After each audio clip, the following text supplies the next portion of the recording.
السلام علیکم ورحمۃ اللہ وبرکاتہ۔ الحمد للہ نحمده ونستعینه ونستغفره ونؤمن به ونتوکل علیہ ونعوذ باللہ من شرور انفسنا ومن سیئات اعمالنا من يهده الله فلا مضل له ومن يضلله فلا هادي له ونشهد أن لا إله إلا الله وحده لا شريك له ولا نظير له ولا مثل له ولا مثال له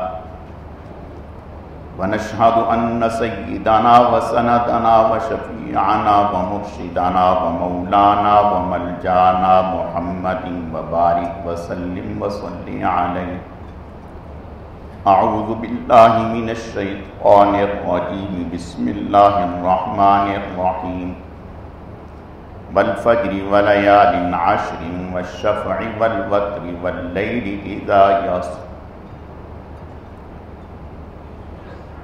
وقال تعالى لقد كان لكم في رسول الله أسوة حسنة لمن كان يرجو الله واليوم الآخر وذكر الله كثيرا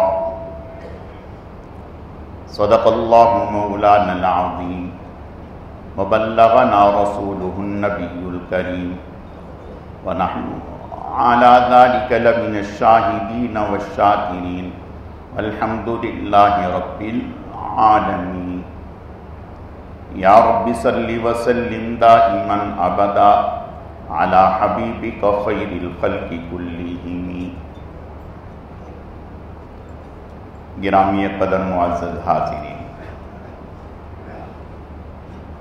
میرے واجب الاحترام بزرگوں اور عزیز نوجوان ساتھیوں،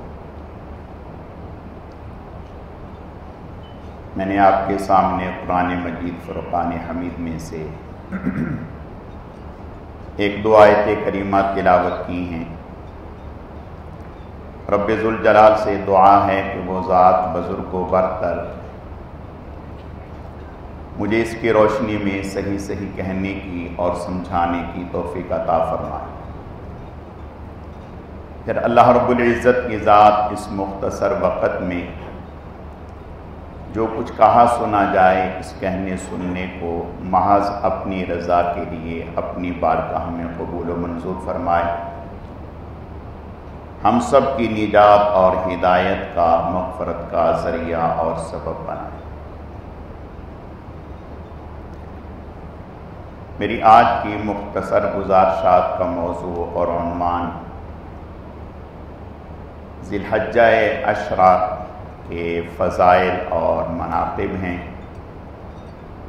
اسی سے متعلق چند باتیں عرض کرنی ہیں۔ اللہ رب العزت صحیح صحیح کہنے کی، سمجھانے کی توفیق عطا فرمائے۔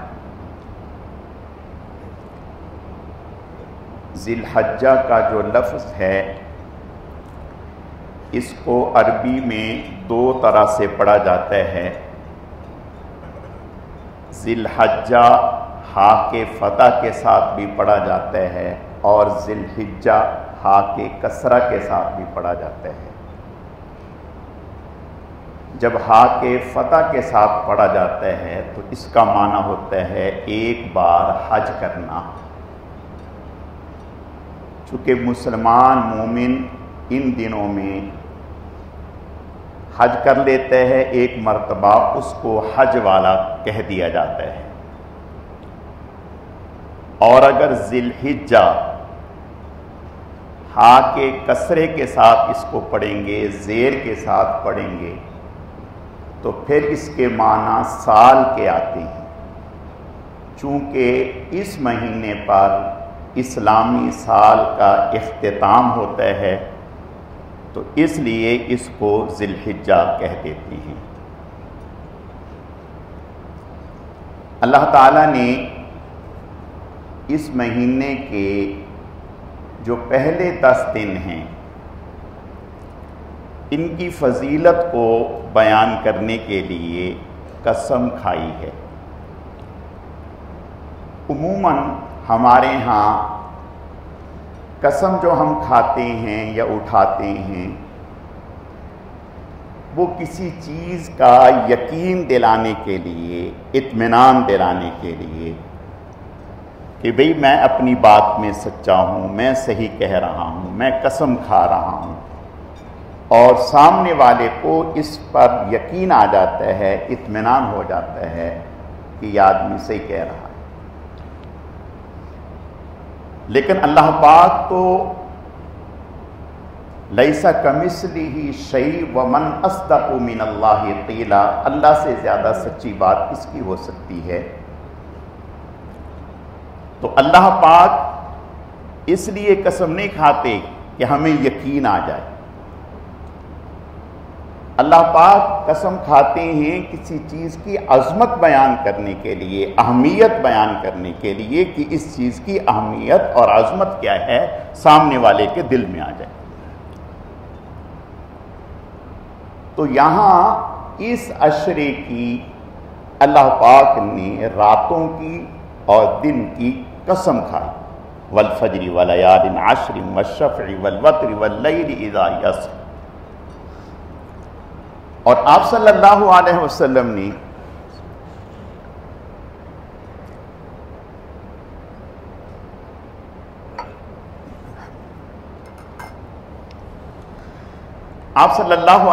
نے ارشاد فرمایا کہ عام سال کے پورے دنوں میں سوائے رمضان المبارک کے باقی دنوں میں اگر کوئی انسان نیک اعمال اختیار کرتا ہے اور ایک آدمی ان دنوں میں نیک عمل اختیار کرتا ہے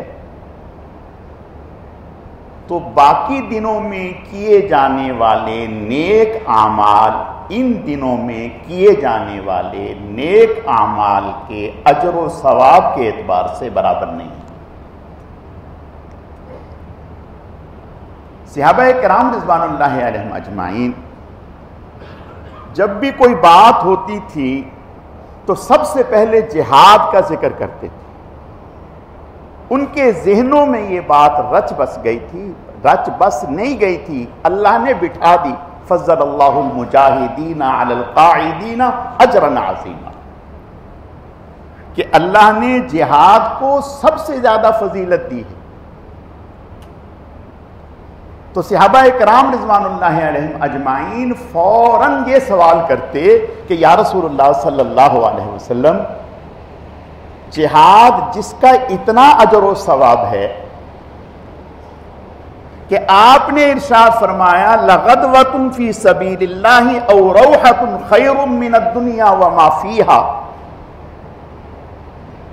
کہ ایک صبح اگر اللہ تعالیٰ کے راستے میں میدان جہاد کے لیے کسی نے گزار دیا یا ایک شام گزار دیا، ساری انسانیت عبادت میں لگ جائے، روزے میں لگ جائے، صدقہ اور خیرات میں لگ جائے، وہ سب کے سب مل کر اس کی ایک صبح کے اجر و ثواب کو نہیں پا سکتے۔ یا جو کچھ روئے زمین پر ہے سب کا سب خرچ کر دیا جائے۔ اب سوچیں روئے زمین پر کیا ہے، کتنا ہے؟ پوری روئے زمین پر ہم ذرا سوچیں، اندازہ کریں کیا ہے، کتنا ہے، اس سب کو خرچ کر دیں۔ آپ صلی اللہ علیہ وسلم نے ارشاد فرمایا اس سب کو خرچ کرنے کے بعد بھی وہ شخص جس نے ایک صبح اللہ تعالیٰ کے راستے میں جہاد کے لیے لگائی ہے، فرمایا اس کے اجر و ثواب کو نہیں پہنچ سکتے۔ اب دیکھیں کہ کتنا عمل ہے، کتنا اونچا عمل ہے یہ۔ تو صحابہ نے فوراً کہا یا رسول اللہ کیا جہاد کے برابر بھی نہیں؟ یعنی آپ نے جہاد کی اتنی فضیلت بیان کی ہے تو ان دنوں میں اگر کسی نے کوئی نیک عمل اختیار کیا تو اس کا اجر و ثواب جو ہے وہ جہاد سے بھی زیادہ ہوگا۔ آپ نے ارشاد فرمایا ہاں، جہاد سے بھی اس کا اجر و ثواب زیادہ ہوگا۔ اب آپ سوچیں کہ ادھر کہا جا رہا ہے لغدوۃ فی سبیل اللہ او روحۃ خیر من الدنیا وما فیہا، اور ادھر کہا جا رہا ہے من اغبرت قدماہ فی سبیل اللہ حرمہ اللہ علی النار، ادھر یہ کہا جا رہا ہے۔ تو اللہ کے نبی فرما رہے ہیں کہ ہاں اگر کوئی آدمی جہاد کے لیے جا رہا ہے اور وہ جہاد کر رہا ہے اور ایک آدمی ان 10 دنوں میں نیک اعمال کر رہا ہے تو فرمایا یہ نیک اعمال کرنے والا اس سے آگے نکل جائے گا۔ لیکن اگر ان دنوں میں کوئی جہاد کے لیے گیا ہوا ہے تو پھر اس کا مقابلہ نہیں ہے، پھر اس کا مقابلہ نہیں ہے۔ پھر آپ صلی اللہ علیہ وسلم نے ارشاد فرمایا ہاں اگر کوئی عام دنوں میں جہاد کے لیے گیا، اپنی سواری لے کر گیا، مال لے کر گیا، اس کی سواری بھی قربان ہو گئی، یعنی میدان جہاد میں اس کی سواری بھی ختم ہو گئی، اس کا مال بھی قربان ہو گیا، خود بھی شہید ہو گیا۔ اللہ اکبر! ہم سوچ نہیں سکتے کہ کتنا اجر و ثواب جناب رسول اللہ صلی اللہ علیہ وسلم نے اس عاشرے کا بیان فرما دیا۔ آپ نے فرمایا کہ وہ اس کا مال بھی قربان ہو گیا، اس کی سواری بھی قربان ہو گئی، خود بھی اللہ کے راستے میں قربان ہو گیا، شہید ہو گیا۔ فرمایا ہاں اس کے یہ برابر ہو سکتا ہے اس شخص کے۔ اس سے میرے پیارو اندازہ لگاؤ کہ مجھے آپ کو اللہ نے کتنا عظیم عشرہ عطا کر دیا، کتنا عظیم موقع دے دیا، ہم اس میں کتنا کچھ کما سکتے ہیں۔ اور پھر قربان جائیں جناب رسول اللہ صلی اللہ علیہ وسلم پر۔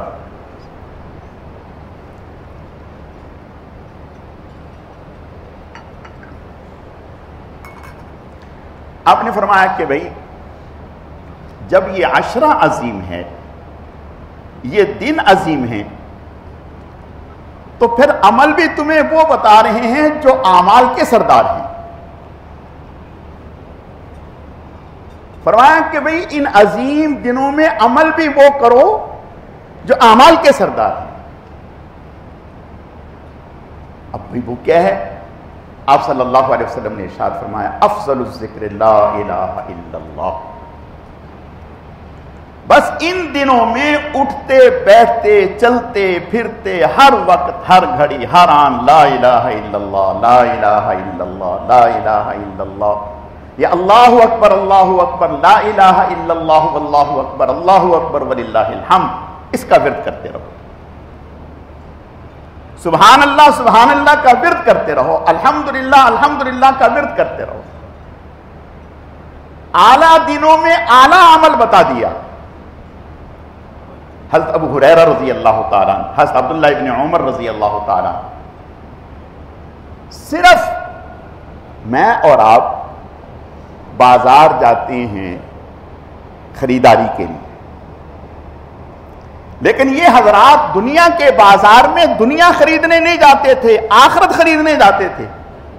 حضرت ابو ہریرہ رضی اللہ تعالیٰ عنہ اور حضرت عبداللہ ابن عمر رضی اللہ تعالیٰ عنہ ان دنوں میں بازار نکل جاتے اور گھر سے کہتے ہوئے ذکر کرتے ہوئے جاتے اللہ اکبر لا الہ الا اللہ واللہ اکبر وللہ الحمد۔ امام بخاری رحمہ اللہ نے باب باندھا ہے اس بات پر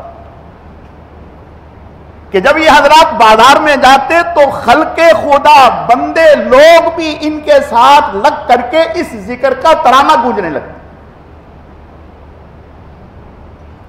اور یہ کلمات اللہ کو بہت محبوب ہیں۔ جیسے یہ دن محبوب، ایسے ہی ان دنوں میں کیے جانے والے یہ اعمال محبوب۔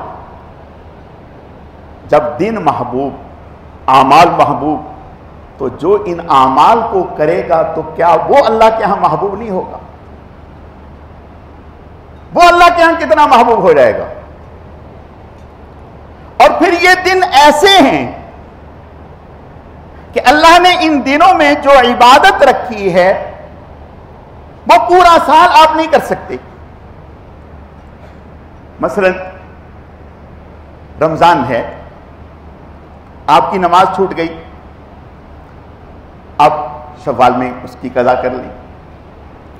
آپ کا روزہ چھوٹ گیا، آپ شوال میں اس کی قضا کر لیں. کوئی اور عمل ہے آپ اس کی قضا کر لیں. لیکن اگر کسی آدمی کا حج فاسد ہو گیا، کسی آدمی کا حج فاسد ہو گیا، اب اس کے ذمے قضا ہے، وہ چاہے کہ میں اگلے محرم میں اس کی قضا کر لوں، سفر میں اس کی قضا کر لوں، ربیع الاول میں اس کی قضا کر لوں، نہیں، اب اس کی قضا اگلے سال انہی دنوں میں کرنی ہے.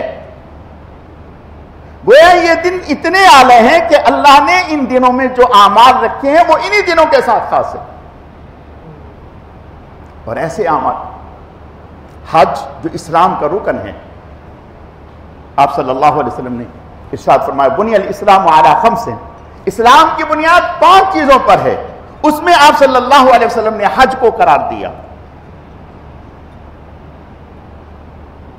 تو حج جیسا عمل ان دنوں میں رکھ دیا، قربانی جیسا عمل ان دنوں میں رکھ دیا، تکبیرات تشریق جیسا عمل ان دنوں میں رکھ دیا. تو پتہ چلا کہ یہ دن کتنے محبوب ہیں. آپ نے فرمایا کہ اگر کوئی آدمی روزہ رکھتے ہیں تو سال بھر کے روزوں کا اجر و ثواب، رات کو عبادت کرتے ہیں تو لیلۃ القدر کی عبادت کے برابر اجر و ثواب ہے. میرے ایسے سو یہ باتیں سن کر دل میں جذبہ پیدا ہوتا ہے کہ بھئی ہم عبادت کریں گے، اور ہونا بھی چاہیے. مومن کی تو شان یہ ہے انما المؤمنون الذین اذا ذکر اللہ وجلت قلوبہم واذا تلیت علیہم آیاتہ زادتہم ایمانا وعلی ربہم یتوکلون، کہ ایمان والے کے سامنے جب اللہ اور اس کے رسول کی باتیں ذکر کی جاتی ہیں، قرآن کی باتیں ذکر کی جاتی ہیں، تو اس کا ایمان بڑھ جاتا ہے، کیفیات میں اضافہ ہو جاتا ہے، اس کے دل کو جلا ملتی ہے، اس کا ایمان چمک اٹھتا ہے، اس کے دل میں ایک جوش اور جذبہ پیدا ہو جاتا ہے کہ میں ان اعمال کو کروں. تو گویا ان دنوں کا تقاضا تو یہ ہے کہ ہم خوب اللہ کی عبادت کریں. اور جہاں تک عبادت اعمال سے متعلق ہے، تلاوت کر لی، ذکر کر لیا، روزے رکھ لیے، یہ تو الحمدللہ مجمع کرتا ہے، ہم کرتے ہیں. لیکن آپ صلی اللہ علیہ وسلم سے پوچھا گیا یا رسول اللہ سب سے افضل عبادت کون سی ہے؟ غالباً حضرت عبداللہ بن عباس رضی اللہ تعالیٰ عنہ کا قول ہے. فرمایا اتق المحارم تکن اعبد الناس، حرام کاموں سے، گناہ کے کاموں سے بچ جاؤ. جو حرام کاموں سے، گناہ کے کاموں سے بچ گیا، اس سے بڑا عبادت گزار کوئی نہیں، اس سے بڑا عبادت گزار کوئی نہیں. گویا ہم اگر ان دنوں میں یہ چاہتے ہیں کہ ہم زیادہ سے زیادہ اللہ کی عبادت کرنے والے بن جائیں، تو اس کا جہاں ایک طریقہ یہ ہے کہ ہم ذکر اذکار زیادہ کریں، تلاوت زیادہ کریں، نوافل زیادہ کریں، صدقہ اور خیرات زیادہ کریں،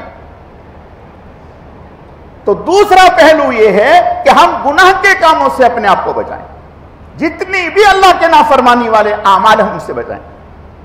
حضرت عبداللہ بن عباس رضی اللہ تعالیٰ عنہ سے کسی نے ذکر کیا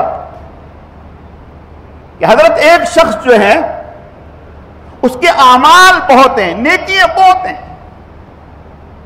لیکن اس کے گناہ بھی بہت ہیں. ایک شخص ہے اس کے اعمال بھی بہت ہیں، گناہ بھی بہت ہیں. اس کے مقابلے میں ایک شخص ایسا ہے جس کی نیکیاں کم ہیں لیکن گناہ بھی کم ہیں. اس کے گناہ بھی کم ہیں، نیکیاں بھی کم ہیں. ان دونوں میں افضل کون ہے؟ ان دونوں میں افضل کون ہے؟ حضرت عبداللہ بن عباس رضی اللہ تعالیٰ جو مفسر قرآن ہیں، جو وہ ہیں جنہیں رسول اللہ نے سینے سے لگا کر کے دعا دی ہے کہ اے اللہ اس کے سینے کو قرآن کے علم سے بھر دے. وہ فرماتے ہیں کہ اگر مجھ سے پوچھتے ہو کہ ان دونوں میں افضل کون ہے تو افضل وہ ہے جس کی نیکیاں بھی کم ہیں گناہ بھی کم ہیں. گناہ کم ہونا یہ بہت بڑی بات ہے. گناہ کم ہونا یہ بہت بڑی بات ہے. حضرت اگر مزنی رضی اللہ تعالی صحابی رسول فرماتے ہیں کہ آپ صلی اللہ علیہ وسلم نے ارشاد فرمایا کہ میں اللہ کا نبی ہوں، امام الانبیاء ہوں، سید الانبیاء ہوں، فخر الانبیاء ہوں، سید الاولین والآخرین ہوں، لیکن کبھی میرے دل پر بھی بادل سا آ جاتا ہے. کبھی میرے دل پر بھی بادل سا آ جاتا ہے تو میں اس بادل کو دور کرنے کے لیے، دل کو اجلا کرنے کے لیے 100 مرتبہ دن میں اللہ کا استغفار کرتا ہوں. یہ کون کہہ رہے ہیں؟ جناب رسول اللہ صلی اللہ علیہ وسلم. یہ تو آپ نے ارشاد فرمایا، یہ تو آپ نے اپنی زبان سے ارشاد فرمایا کہ میں ایسا کرتا ہوں. لیکن قرآن کیا کہتے ہیں؟ اذا جاء نصر اللہ والفتح ورأیت الناس يدخلون فی دین اللہ افواجا فسبح بحمد ربک واستغفرہ انہ کان توابا. اے نبی جی، اے پیارے جی، اے لاڈلے جی، اب آپ کا آخری وقت آنے والا ہے، اب آپ کی ہم سے ملاقات ہونے والی ہے. اب ہم یہ چاہتے ہیں کہ چلتے پھرتے اٹھتے بیٹھتے آپ کی زبان پر استغفار ہونا چاہیے. چنانچہ حضرت عائشہ صدیقہ رضی اللہ تعالی عنہا کی روایت ہے، فرماتی ہیں کہ آپ صلی اللہ علیہ وسلم آخری عمر میں اکثر و بیشتر چلتے پھرتے ہر وقت یہ فرمایا کرتے تھے سبحان اللہ و بحمدہ استغفر اللہ و اتوب الیہ، سبحان اللہ و بحمدہ استغفر اللہ و اتوب الیہ، سبحان اللہ و بحمدہ استغفر اللہ و اتوب الیہ. تو پتہ چلا ان دنوں میں جہاں اور اعمال بہت اہمیت کے حامل ہیں، وہاں گناہ سے بچنا، اللہ کی نافرمانی سے بچنا سب سے بڑی اہمیت کا حامل ہے. اب گناہ کئی طرح کے ہیں.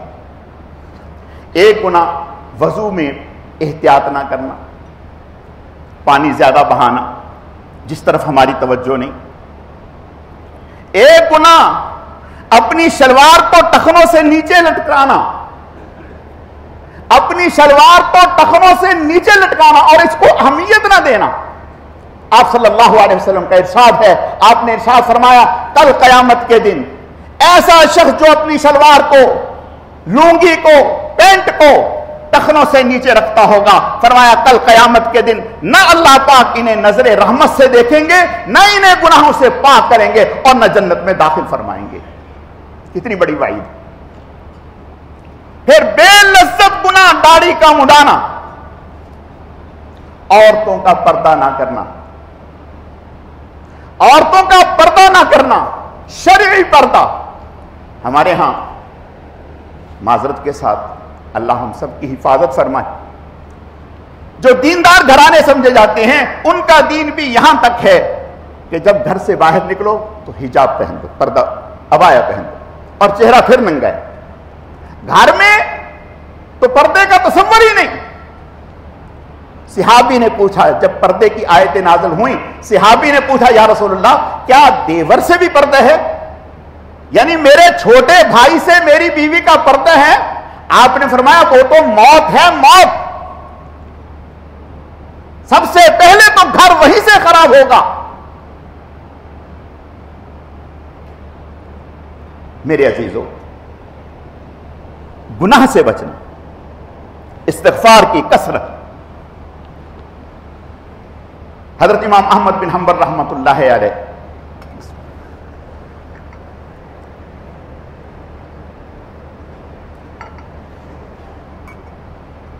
سفر پر تشریف لے گئے. حضرت امام احمد بن حنبل رحمۃ اللہ علیہ سفر پر تشریف لے گئے. اور امام احمد بن حنبل رحمۃ اللہ علیہ کون ہیں؟ اللہ اکبر. آپ یقین جانیں جن کی عظمت کے سامنے بڑوں بڑوں کی گردنیں جھک جائیں. حضرت امام شافعی رحمت اللہ علیہ حضرت امام احمد بن حنبل رحمت اللہ علیہ کے استاد تھے. خط لکھا کہ آپ کی زیارت کو دل چاہتا ہے. یہ کون کہہ رہا ہے؟ استاد شاگرد سے کہتا ہے آپ کی زیارت کو دل چاہتا ہے. حضرت امام احمد بن حنبل رحمت اللہ علیہ جب تشریف لے کے آئے تو حضرت امام شافعی رحمت اللہ علیہ علماء کے ساتھ شہر کے عمائدین کے ساتھ حضرت امام احمد بن حنبل رحمت اللہ علیہ کی زیارت کے لیے، ان سے ملاقات کے لیے شہر سے باہر نکلے استقبال کیا. شہر سے باہر نکل کر استقبال کیا. امام شافعی رحمت اللہ علیہ نے خواب دیکھا. فرمایا حضرت امام احمد بن حنبل رحمت اللہ علیہ کے پاس یہ خواب بھیجا کہ ان قریب تمہارے اوپر ایک آزمائش آنے والی ہے. اگر اس آزمائش میں ثابت قدم رہ گئے تو پھر اللہ کے ہاں تمہارا وہ مقام ہوگا کہ کائنات میں شاید ایسا مقام کسی کا نہ ہو. اللہ اکبر. جب وہ خواب حضرت کو سنایا وہ خواب، تو حضرت امام احمد بن حنبل رحمت اللہ علیہ اللہ کی طرف متوجہ ہوئے، دعا کرنے لگے اے اللہ مجھے اس آزمائش میں سرخروئی نصیب فرمانا.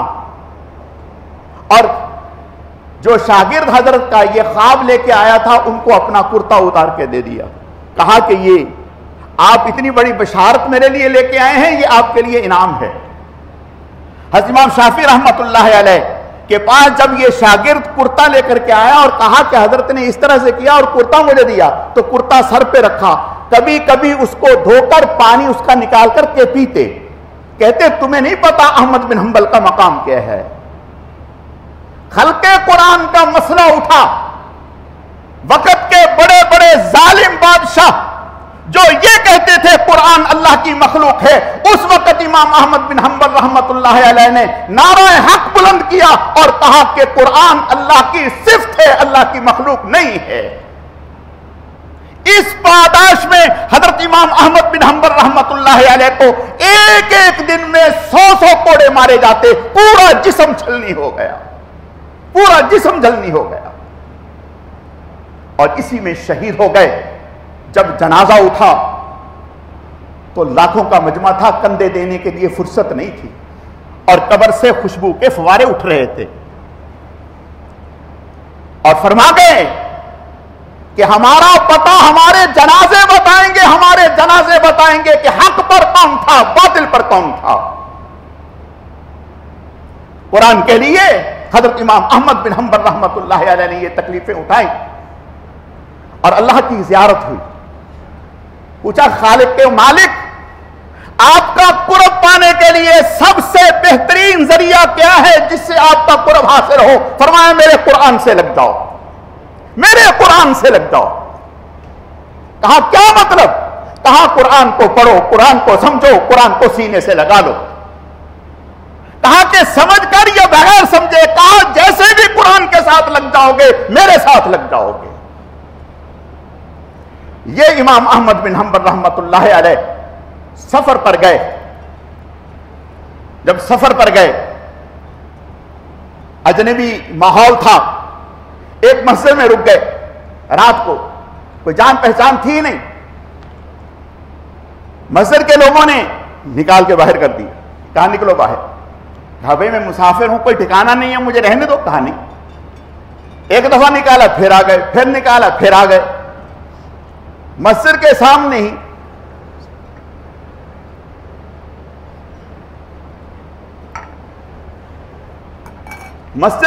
ہی ایک صاحب تھے جن کا تنور تھا، روٹی پکاتا تھا اور روٹی بیچتا تھا. اس نے دیکھا کہ یہ ایک صاحب ہیں، انہیں مسجد سے نکال رہے ہیں، یہ پھر آ جاتے ہیں، پھر نکال رہے ہیں. پھر وہ آئے، آ کر کے پوچھا کہ بھئی کیا مسئلہ ہے؟ کہا جی مسئلہ یہ ہے کہ میں مسافر ہوں اور میں رات ٹھہرنا چاہتا ہوں، یہ ٹھہرنے نہیں دیتے. اس نے کہا میرے پاس ٹھہرے. حضرت اس کے ہاں چلے گئے. جب گئے حضرت نے دیکھا وہ دروازہ بند کر رہا ہے. استغفر اللہ پانی ڈال رہا ہے استغفر اللہ، آٹا گوندھ رہا ہے استغفر اللہ، پیڑا بنا رہا ہے استغفر اللہ۔ اللہ اکبر۔ حضرت امام احمد بن حنبل رحمۃ اللہ علیہ نے جب یہ حال دیکھا کہ اس قدر کثرت سے استغفار کر رہا ہے تو فرمانے لگے میاں تم نے اس استغفار کا کوئی کرشمہ بھی دیکھا؟ کوئی اس کا کرشمہ بھی دیکھا؟ کہنے لگا بالکل دیکھا۔ کہا کیا دیکھا؟ کہا کہ یہ دیکھا آج تک جو دعا کی ہے اللہ نے قبول کر لی، آج تک جو دعا کی ہے اللہ نے قبول کر لی۔ ایک دعا کی تھی جو ابھی تک قبول نہیں ہوئی، اس کی تمنا ہے، اب امید ہے کہ جس اللہ نے پہلے قبول کر لی وہ بھی قبول کر لیں گے۔ کہا کہ وہ دعا کیا ہے؟